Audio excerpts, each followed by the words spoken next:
Hey, this is the Daily Overpass. My name is Eric and I make apps. Now today I want to talk about superstitions in ASO.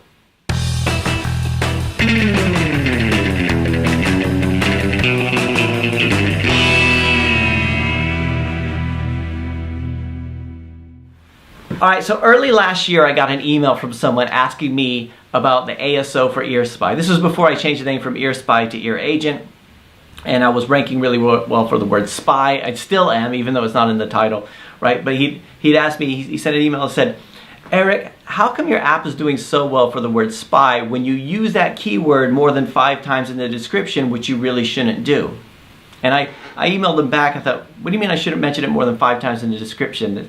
Is that, where did you get that rule from? I didn't know that was a rule. Is it in the terms and conditions? I emailed him back. And I never got a response. But it was strange because I hadn't thought about it before that, and and I couldn't find any. I heard no other reference of it except for that person told me, right? And it's kind of like a superstition. Like somebody must have told him that, and then he's adhering to that, and then this rumor goes around. But through actual testing, you find out, well, actually that's not the case. That had made no effect to me at all. I don't think including it more probably helped a little bit, but you can't just go and stuff keywords into your description and have it work. There's a lot of other factors in play, the backlinks and the downloads and the reviews, all that kind of stuff, right? We talk about it all the time, right?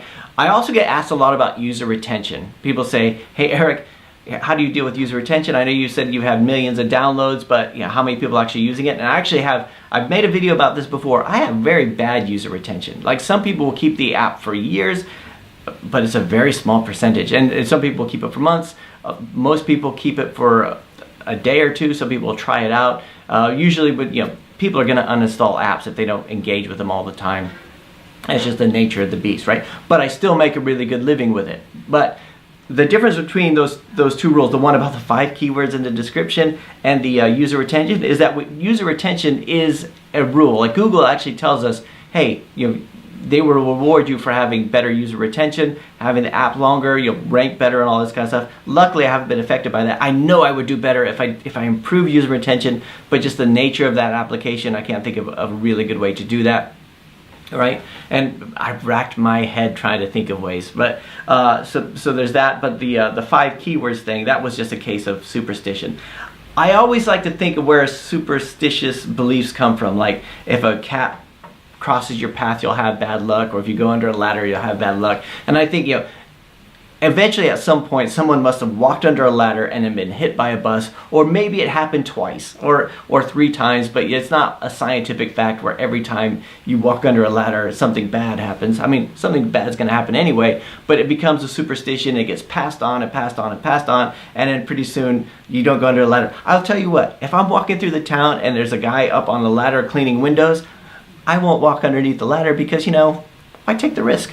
Even though I don't believe in superstitions at all. Now in ASO we have superstitions too. We have things that people try and it might work for them or it might not work for them, but they make blanket assumptions about how things work. And the way to get around that is testing. You have to, if you're going to try something, test it out. If you get something out there, don't just, everyone's going to give you conflicting advice. Everyone's going to give you conflicting rules, and they're going to say, that's not going to work because of this, or that shouldn't work. I love it when somebody tells me, I don't know why this is working for you because it shouldn't be working for you. And I think, I could live with that, right? Unless I'm breaking the rules, right? And this is one of the things. I mean, don't break the rules. Don't buy reviews. Don't pay for downloads unless it's like cost per acquisition and you're buying an ad and that you pay them if they install it. I mean, that's different, that's legal, but don't do anything that violates terms and conditions. But do play around a little bit with how things work and test things out. And it's a long process and it's boring because you have to change, like you change a keyword, you change a description, you have to remember to go back and look at it a few days later, see if it's had any effect, change it back, all this stuff, and making theories about what will work, what won't work, move things, blah blah blah blah blah. So anyway, there are definitely superstitions in ASO, right? But you don't know what's going to work and what's not going to work until you actually test it. Anyway, let me know what you guys think. What are some superstitions? What are some things that you know for a fact? And what are some things that you think might be superstition? Anyway, that's it for today. I'll talk to you guys tomorrow.